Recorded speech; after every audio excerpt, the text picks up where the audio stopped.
বাসা ভাই, আপনার প্রথম দেখে ভাবছি আপনি আমার মতো একজন চোখের লোক। দরজার মধ্যে যে একটা জিনিস টানাইছেন মিয়া, দেখে আমার মনটা একদম ভালো হয়ে গেছে। কিন্তু আপনি তো লিয়ারে ফলোই করেন নাই মিয়া। আপনার উচিত ছিল দরজায় নক কইরা আমার পারমিশন নিয়া তারপর রুমে ঢোকা। আমার রুমে এসি চলে 2 টন। জান মিয়া দরজা লাগাই আহেন। উত্তেজিত হয়ে মেয়ে ঢুকিয়ে গেছিলাম।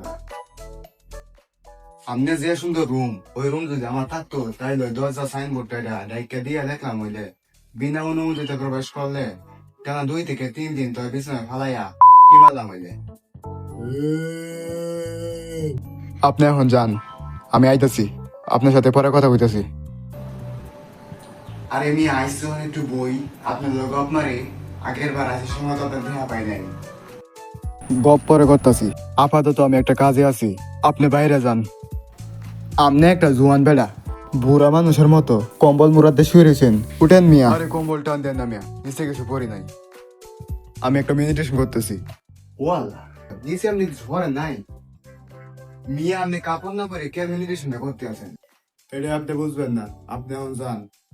ভাই আমি আপনার লগে ক্যামেরা আলাপ করতে আইছি। এই কম্বল তো দেখবো মিয়া, এই গরবে ব্র্যান্ডের ব্যবসা করে কামাইতে পারবেন আপনি। একবার চিন্তা করে দেখেন যে ভাই, এই ব্র্যান্ডের জিনিসটা যদি একবার সুইজারল্যান্ডে ভয়তে পারেন তাহলে আপনি তো মালিক হয়ে যাবেন। হ্যাঁ মিয়া, এটা খুব একটা ভালো কথা কইছেন। আমি আপনার সাথে এটা দিয়ে পরে আলাপ করতেছি, আপনি এখন যান।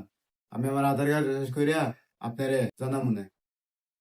আচ্ছা তাইলে আপনি আপনার হাতের কার্ড শেষ করিয়া আমার ডাক দিয়েন, দুজন মিলিয়া আলাপ করবো অনেক।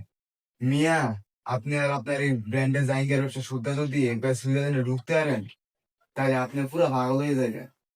আপনি তো মিয়া এসে নষ্ট একটা মানুষ। এই না, আপনি রেস্টুরেন্টে ছেড়ে দিলে আপনি করবেন হ্যাঁ, মিয়া।